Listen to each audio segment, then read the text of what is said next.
Blair has a full recap for us of the Dolla Sign and Ye listening party part 2 of Vultures, which we'll never hear because it's not going to be in any streaming device ever. But how was listening event itself? Honestly, it was awesome. Better than expected. Obviously, I had concerns because listening party just on the surface. One, I've never really been to one of those kinds of shows in the first place, but But just this looked like a listening party that was like almost like a mini concert, right? yeah, it was essentially a concert, but they're like imagine they're like lip syncing. Like that's kind of the best way I could describe it. They're not actually saying very much at all, but they are in costume. There's obviously a set design and everything. So it's definitely different than just sitting in your living room playing the album, which is kind of what my concern was is this going to be something that in theory I could have just done at a friend's house. Yeah, because I've seen, not to cut you off, but I've seen in the past, and this is like 10 years ago, but I remember like I think maybe Fabulous, like they've recorded it like a doc, and he had like a listening party, but it was just like renting out a fucking restaurant and his boys over. I'm just like, bro, like I mean, it's cool to be around them in that intimate of a setting, but like, bro, like what is this, bro? Let's wait for the album, like. Yeah, no, they definitely were hyping up the crowd. What was dope is when we got there shortly after. I don't necessarily know what happened because the employee didn't speak directly to me, but I think our section got like over capacity or something, and they moved half of us to the lower section. So we got the nosebleeds because we didn't have high expectations. We're like, let's just pay $100. The nosebleeds are actually amazing. I don't know if it's how the Chase Center is designed, but I was perfectly fine being up there, and I'm like, I would for future. Oh wow, concerts. The listening party was where the Warriors play?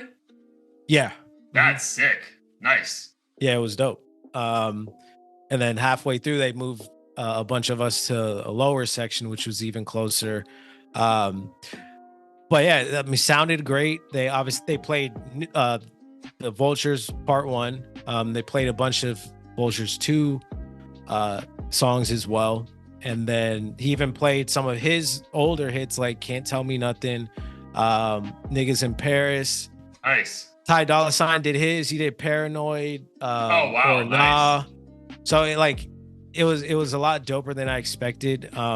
The demographic was probably what you'd expect. It seemed like to just be a bunch of teenage white boys, which is interesting. But it wasn't? No, it was. Oh, it was. Okay. I thought it wasn't that. No, it seemed like 80% of the people there were white dudes under the age. I mean, but what was the average price of like a normal, like the seats you ended up at towards the end? What was the average cost for those seats? Shit, those probably would have been like 300, 350. 350 on a random Tuesday for a listening party in San Fran. Yeah, bro, that's pretty steep. Like I feel like I feel like sometimes these prices just like it's just like math, bro. It's like you know what I mean? Like I don't know, like demographic wise in that vicinity, like who else can really afford that besides rich finance bros, kids? You know, like I'd imagine that's who showed up. I mean, a lot of people that live in that area, especially, are some of the richer folks in San Francisco, because like that's where I think the least amount of crime really takes place. But nonetheless, you know, the experience was dope. I'm glad I went. Nice. Any bangers? Any early insight on Vultures 2?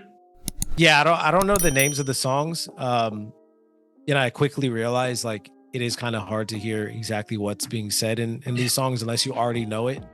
Yeah, so you're really trying to catch a vibe and see if it's like a good time. Yeah. But I do remember saying to myself, like, Vultures 2 will be dope because a lot of those songs were bangers. It seemed like a strong continuation of Vultures 1, so it wasn't like a completely different sound or anything like that. It was just like who knows? I don't know, 15 more bangers to add to the list. Yeah, dude, it's again, shout out to them because I think Carnival went #1 on Billboard's Top 100, and the fact that you know all the craziness that was happening with the streaming, for that to happen again, just proves how great Kanye is and how great Dolla Sign are.